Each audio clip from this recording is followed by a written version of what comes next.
네, 좋은 저녁입니다. 수요 예배로 함께 하시는 우리 성도님들 주님의 이름으로 사랑하고 축복합니다. 어느덧 신앙 안목이라는 주제로 진행되고 있는 이 수요 예배 설교 시리즈의 마지막 시간입니다.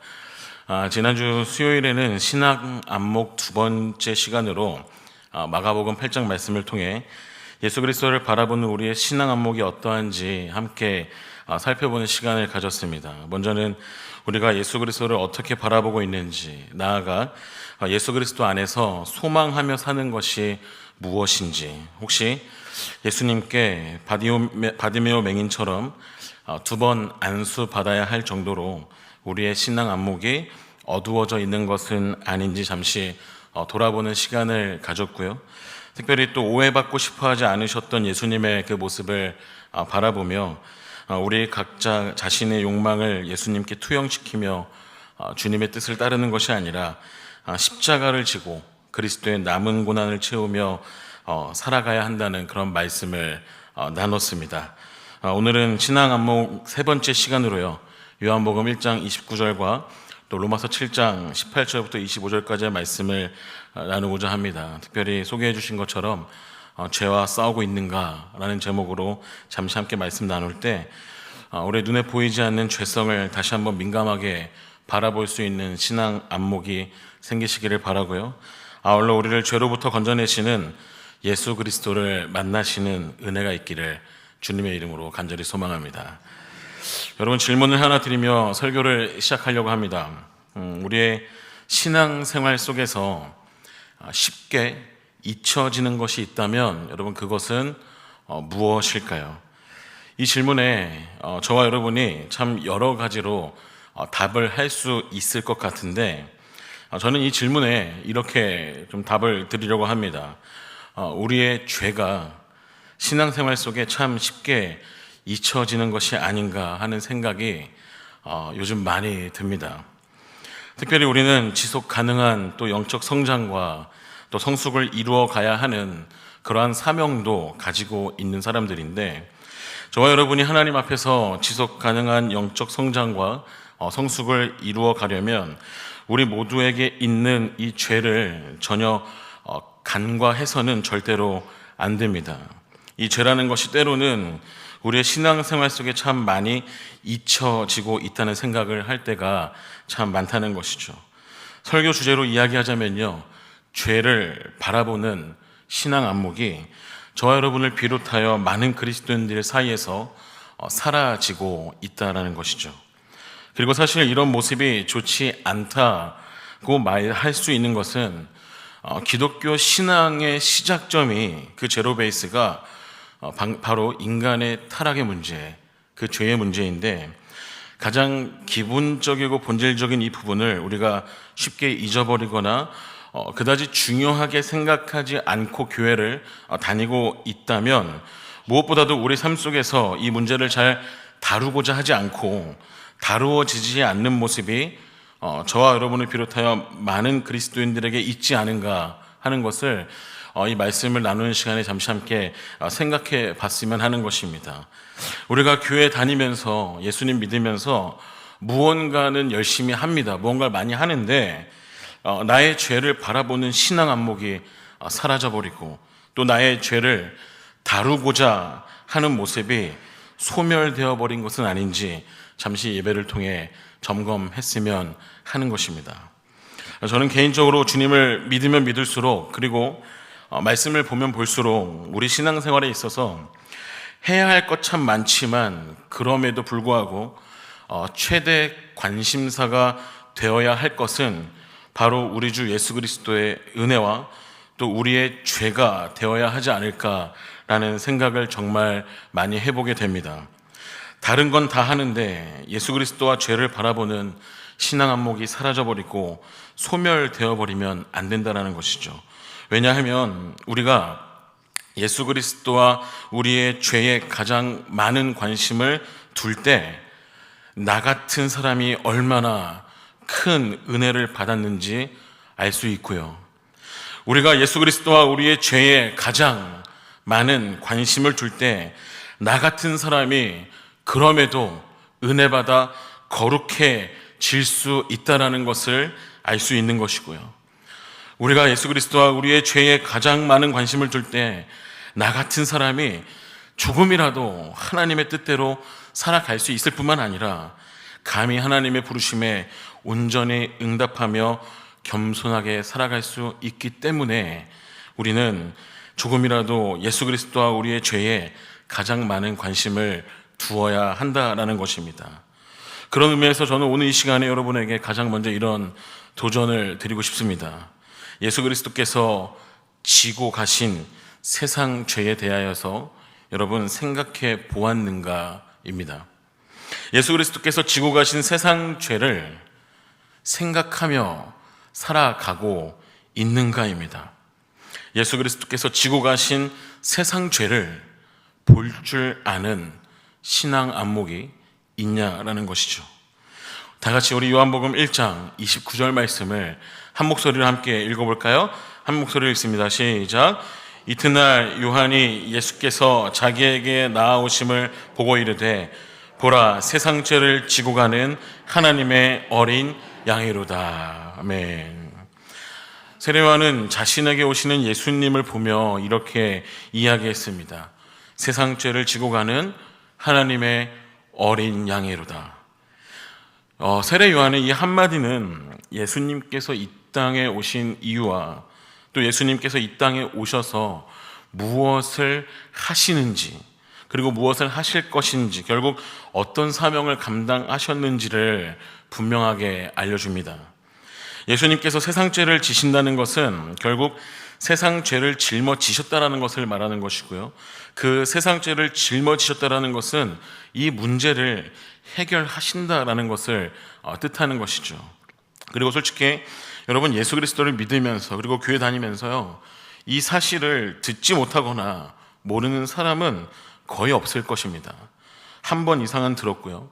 지식적으로는 다들 알고 계시는 이야기인 것이죠. 중요한 것은 무엇이냐면 세례 요한이 예수님을 보며 말하고 있는 것, 예수님이 세상 죄를 지고 가는 하나님의 어린 양이라고 말하고 있는데 여기에서 말하고 있는 세상 죄에 나의 죄도 포함되어 있다라는 것을 생각하냐는 것입니다. 이것을 얼만큼 우리가 보고 있고 또 얼만큼 생각하냐는 것이에요. 이것을 얼만큼 보고 있고 우리가 이것을 얼만큼 삶에서 다루고 있냐라는 것이죠. 여러분, 성경이 말하는 세상 죄, 예수님께서 짊어지신 이 세상 죄에 우리의 죄, 나의 죄도 포함되어 있으십니까? 진짜 그렇게 생각하시면서 살아가십니까? 우리는 진실로 그 세상 죄에 나의 죄악도 포함되어 있다고 믿으며 살아가고 계시는지요? 아니, 성경에 완전 처음으로 돌아가 아담과 하와의 그 타락의 문제가 결국 나의 문제다, 나의 문제라는 것을 여러분 진실로 보고 계시는지 여쭤봅니다. 예수님이 짊어지신 세상 죄에 나의 죄악도 포함되어 있다는 것을 매 순간마다 매일의 일상 속에서 매주마다 그리고 이 예배의 자리에서도 우리가 생각하는지를 여쭤보는 것입니다. 여러분, 여기에서 말하는 죄는 무엇인가요? 예수님이 짊어지신 세상 죄는 여러분 무엇인가요? 어떤 법과 어떤 규칙을 어기는 것을 말하는 것일까요? 우리는 왜 죄인인가요? 성경은 우리가 왜 죄인이라고 이야기를 하는 것이죠. 우리가 도대체 무엇을 잘못했길래, 무엇을 얼마나 잘못하면서 살았기에 죄인이라고 말하는 것일까요? 우리는 어떤 법과 규칙을 어기기 때문에, 여전히 그것을 어기며 살기 때문에 죄인인 걸까요? 여기에서 만약에 죄를 그저 어떤 법과 규칙을 어기는 것이라고 생각하면서 우리가 살아갔다면 우리는 사실 예수님이 짊어지신 세상 죄에 나의 죄악도 포함되어 있다는 것을 어쩌면 생각보다 하지 못하거나 진짜 그렇다고 생각하지 않고 있을 확률이 큽니다.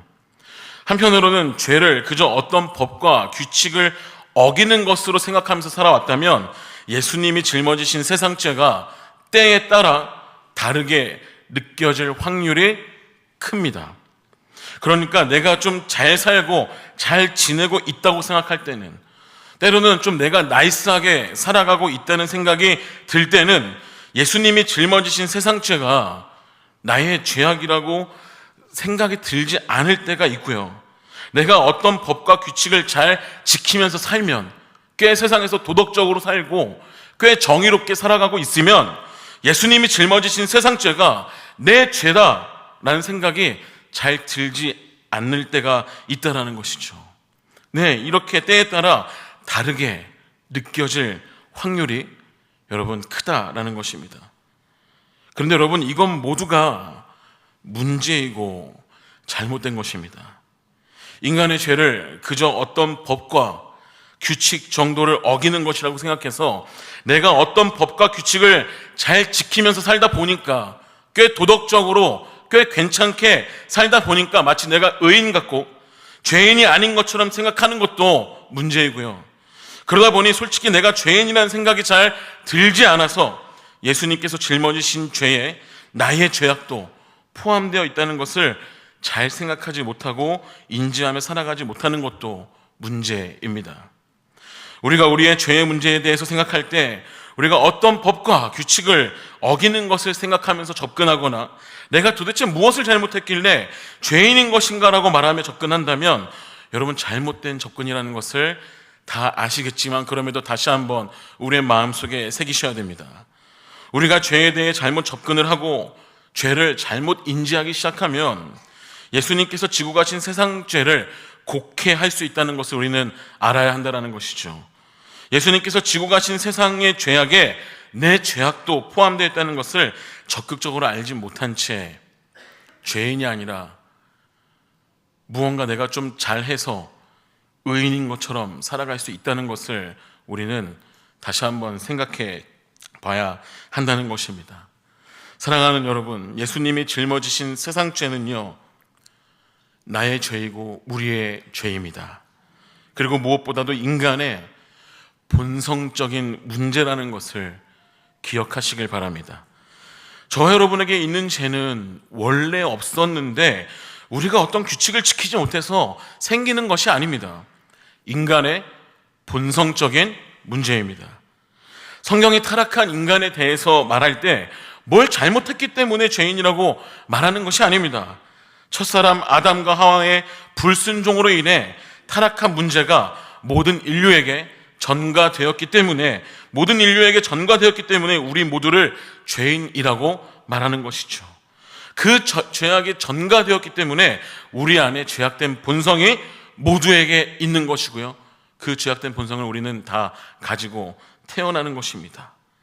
예수님이 짊어지신 세상 죄가요, 바로 모든 인류에게 전가된 죄악된 본성과 관련이 있다는 것을 우리는 늘 생각해야 한다는 것입니다. 모든 인류에게 전가된 본성적인 문제이기 때문에 예수님이 짊어지신 죄를 먼저 여러분 행위의 문제로 여기지 말라는 것입니다. 내가 어떤 법을 어긴 것의 문제로, 그런 차원의 문제로 먼저 여겨서는 안 된다는 것이죠. 사랑하는 여러분, 우리 모두에겐 누구나 예외 없이 죄악된 본성이 있습니다. 죄악된 본성이 있기 때문에 죄인인 것이고요. 죄악된 그 본성이 있기 때문에 불순종하는 것입니다. 죄악된 본성이 있기 때문에 하나님을 등지는 것에 그 어떤 것보다도 빠른 것이고요. 죄악된 본성이 있기 때문에 죄 짓는 것에 무엇보다도 속력이 빠른 것입니다. 죄악된 본성이 있기 때문에 우리가 연약하고 부족한 것이죠. 제가 결혼을 하지 않았을 때, 솔로일 때 어느 목사님의 가정에 놀러 갔을 때의 일입니다. 그 가정에는 한국 나이로 5살인 아들과 태어나지 오래되지 않은 딸이 있었습니다. 그런데 5살인 아들이 엄청 개구진 거예요. 진짜 딱 어린아이답게 장난도 많이 치고 집안도 막 어지럽히는 게 정말 장난이 아니더라고요. 저녁을 먹고 목사님의 서재에 들어갔는데 책 구경하는 걸 참 좋아합니다, 저희 사역자들은. 근데 이 책들을 다 엎어놓은 거예요, 서재 안에 있는 책들을요. 그러니까 장난이 아닌 거죠. 애들은 그렇게 책을 꺼내서 어지럽히는 걸 좋아하는 것 같습니다. 지금 제 아들도 제가 설교를 준비하고 책들을 정리해 놓은 그 소자방에 들어와서 얼마나 책을 어지럽히는지 모릅니다. 나름 저만의 순서가 있는데 그걸 다 어지럽히면 약간 살짝 멘붕이 옵니다. 나만의 정렬 방식이 있는데. 그런데 여러분, 이걸 보고 그 목사님이요, 거실에 나가서 그 아들한테 그랬어요. 이 책을 누가 다 이렇게 꺼내서 어지럽혀 놨을까 했는데, 그 아이가 아직 제대로 걷지도 못하는 자기 동생을 가리키는 거예요. 심지어 바운서에 누워있는 동생을 향해, 기어다니기 바쁜 동생을 향해 손가락을 가리킨 것이죠.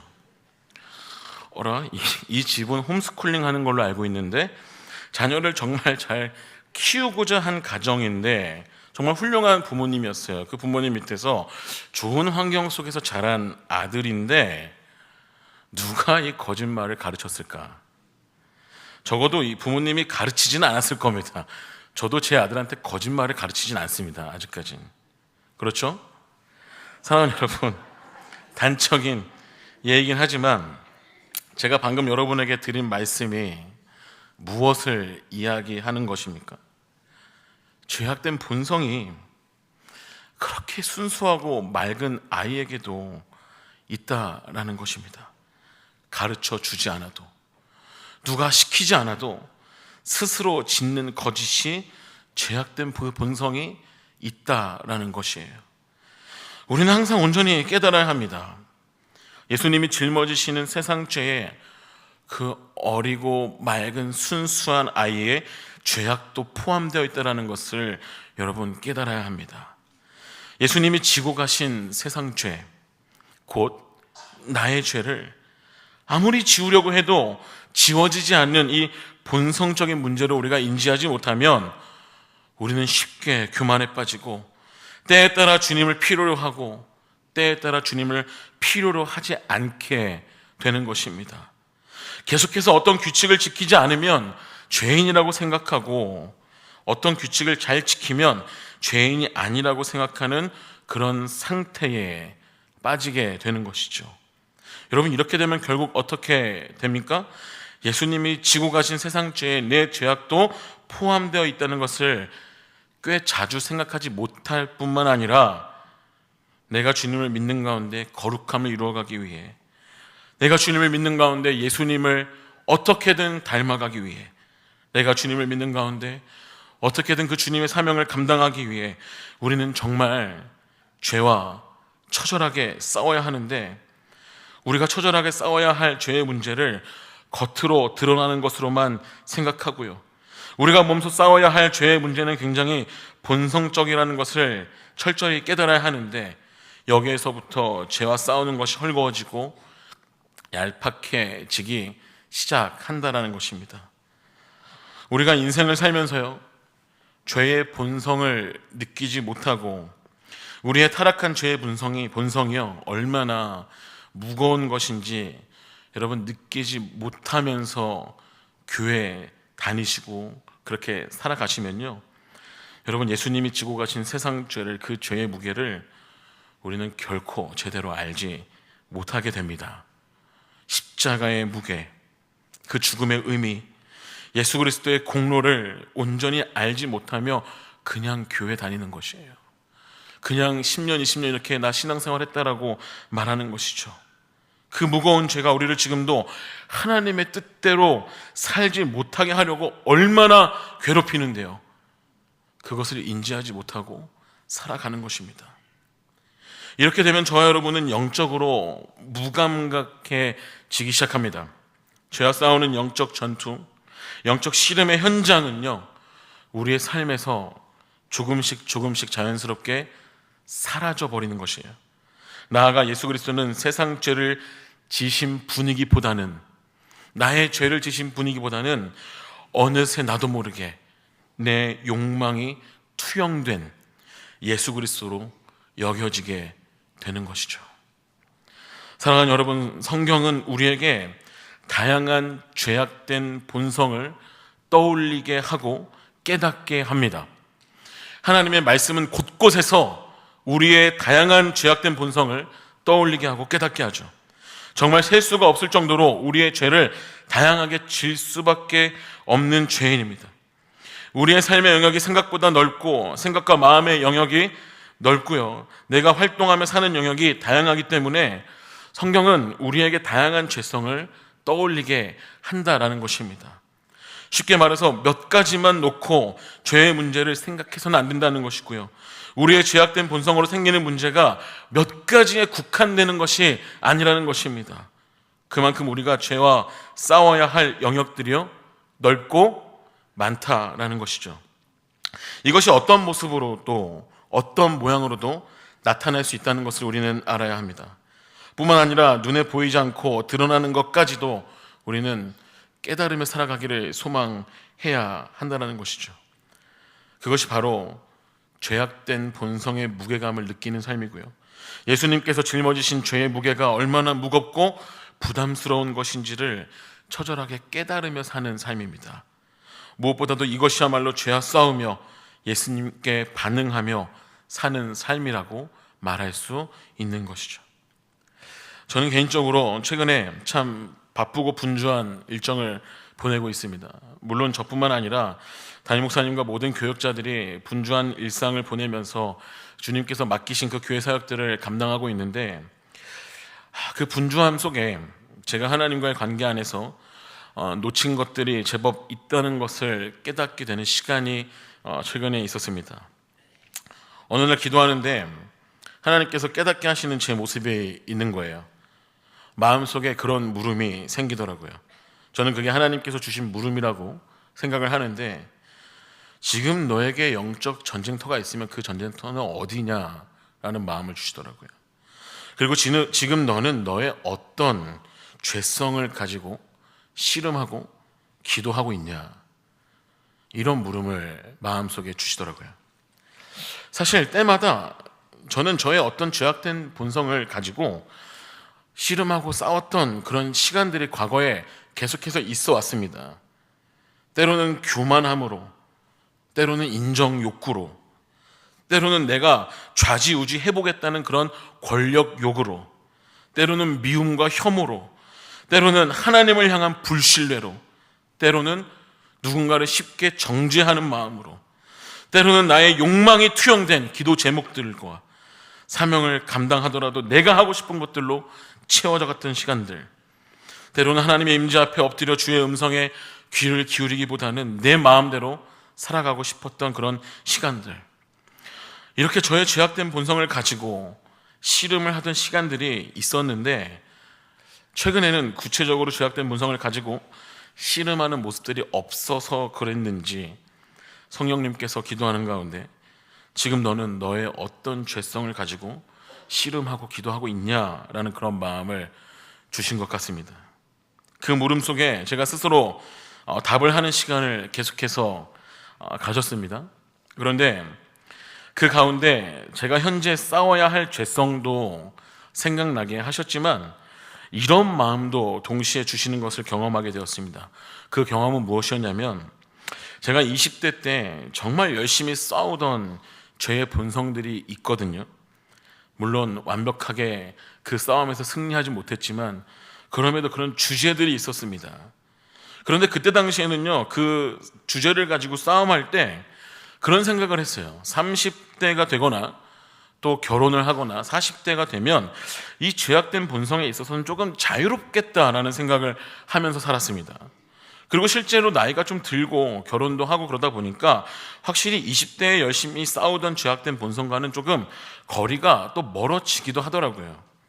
그런데 나이도 어느 정도 들고 목사로 살아가는 연수도 길어지고 사역의 어떤 시간도 길어지고요, 스스로 마치 사람을 품고 이해하는 마음도 좀 넓어진 것 같고, 경험도 많아지고, 결혼도 하고 가정도 꾸리고, 그 가운데 하나님께 감사한 일도 참 많아지고, 그래서 20대 때 30대 때 싸우던 그런 죄악된 본성이 지금은 유효하지 않고 이제 아무런 영향이 없다고 착각하며 살아왔던 모습을 발견하게 되는 그런 경험을 하게 된 것입니다. 마치 죄악된 본성에서 나오는 문제들을 20대 때 싸우고 30대 때 싸우고 그렇게 씨름했던 죄악된 본성들을 이제는 조금 털어버렸으니까 내가 조금 더 이제는 나이스하게 당당하게 살 수 있겠다는 생각을 했던 것이죠. 그런 모습들이 자꾸 생각났습니다. 그 가운데 주님께서 너가 싸우던 죄악된 본성이 지금은 괜찮냐고 물으시는 경험을 하게 된 거예요. 여전히 지금도 그 죄악된 본성들이 꿈틀거리고 있고 시간이 지난다고 해결되던 게 아니라는 것이죠. 눈에 드러나지 않고 행동으로 드러나지 않아도 내 안에는 여전히 죄악된 욕망이 있는데 그냥 별로 관심이 없었던 거예요. 그때 다시 한번 깨닫게 된 것이요, 죄의 무게가 너무나도 무겁다라는 것이었습니다. 나아가 주님께서 깨닫게 하신 것이 무엇이냐면 세월의 흐름과 상황과 환경의 변화와 그동안 죄와 씨름하며 싸우던 일들로 인해서 비교적 어떤 영역에서는 죄악된 본성에 있어서 조금 자유로워진 것도 있긴 하지만 그 죄악된 본성과 그 본성으로 인해 죄를 짓는 모습에 있어서는 조금 자유로워졌는지는 몰라도 또 다른 영역에서 싸워야 할 죄악된 본성이요 여전히 있더라는 것입니다. 이제는 교만함이나 염려나 미움이나 혐오나 불신뢰나 권력욕이나 정죄나 영적 게으름이나 이렇게 나열하기 시작하면요 한 50가지도 나올 것 같아요. 여기서 끊겠습니다. 그런데 이런 죄악된 본성에 있어서는 조금 혹 자유로워졌는지는 몰라요. 그런데 세월의 흐름으로, 세월의 경험으로, 좋은 환경으로 이것이 완전히 해결되지 않는다는 것입니다.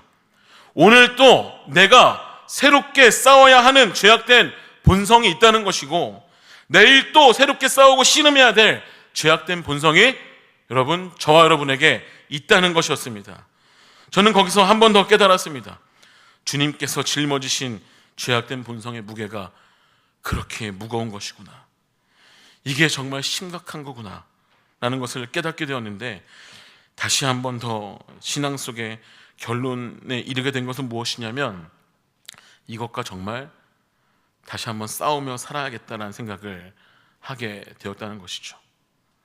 그냥 관념적으로 남겨두는 것이 아니라 말씀과 기도로서 내 몸을 치고 내 마음을 쳐서 복종시키고자 하고 말씀과 기도로서 내 생각과 마음을 쳐서 말씀 앞에 조금이라도 더 엎드려 보고자 하는 행동이요. 여전히 부족하고 여전히 연약하지만 그 쓴뿌리가요 오늘도 나오더라고요. 설교해야 되는데 여실히 나오지만 그럼에도 불구하고 끊임없이 그 죄성과 피 흘리기까지 싸워야 하는 것이 바로 죽은 믿음이 아니라 산 믿음인 것입니다. 그 산 믿음으로 우리가 살아가야 하는 것이 주님의 마음인 것이죠. 저는 특별히 사도 바울의 모습을 보며 죽은 믿음이 아니라 산 믿음으로 살아가는 것이 무엇인지를 자주 생각하는데요.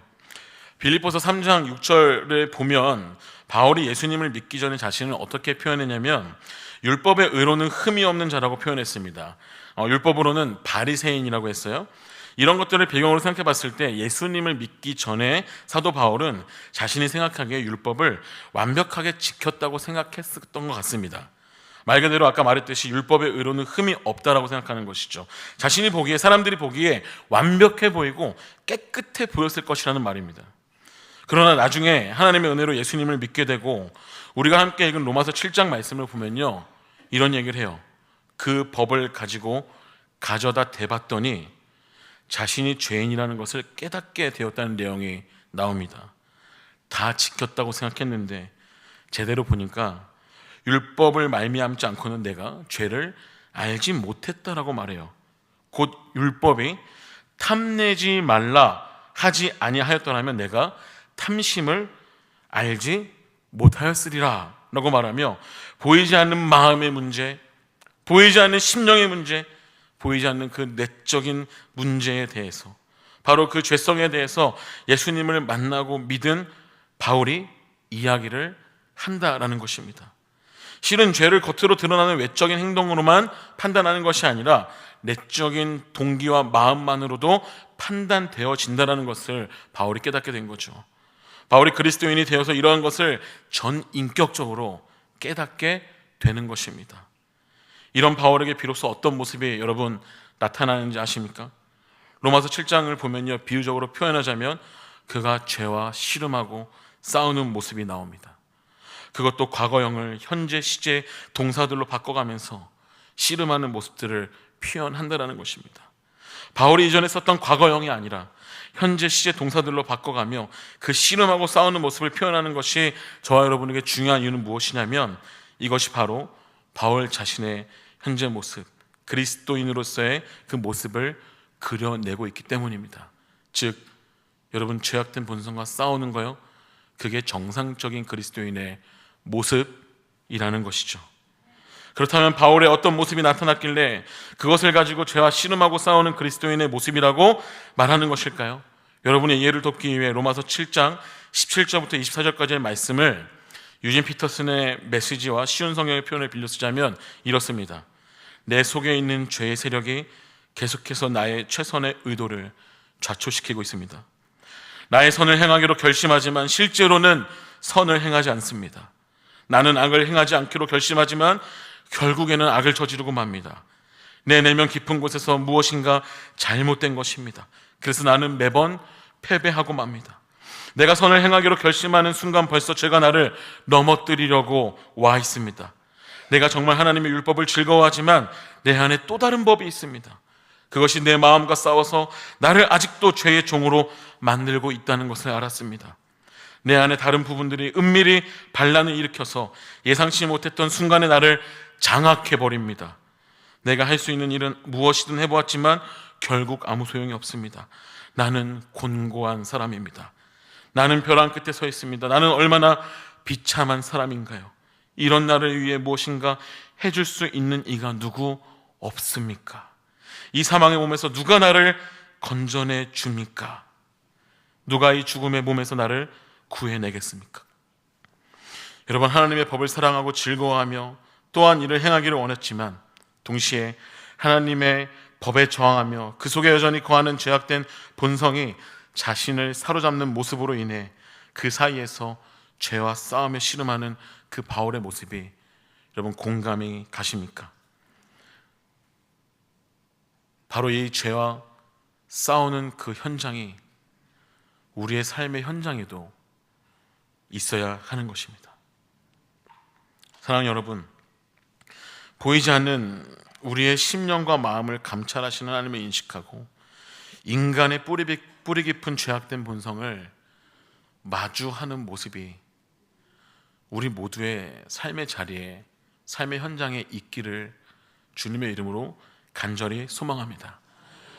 하나님의 말씀에 또 얼마나 많이 순종했고 순종을 안 했고, 여러분 그것도 너무 중요하지만 1차적으로 우리의 심령과 마음을 감찰하시는 하나님을 인식하고 인간의 뿌리 깊은 죄악된 본성을 마주하고 다루고자 하는 그 모습이, 그 현장이 우리에게 있을 때 우리는 비로소 거룩의 길로 나아갈 수 있고, 비로소 그 사망의 몸에서 건져내시는 예수 그리스도의 그 은혜를 누릴 수 있는 것입니다.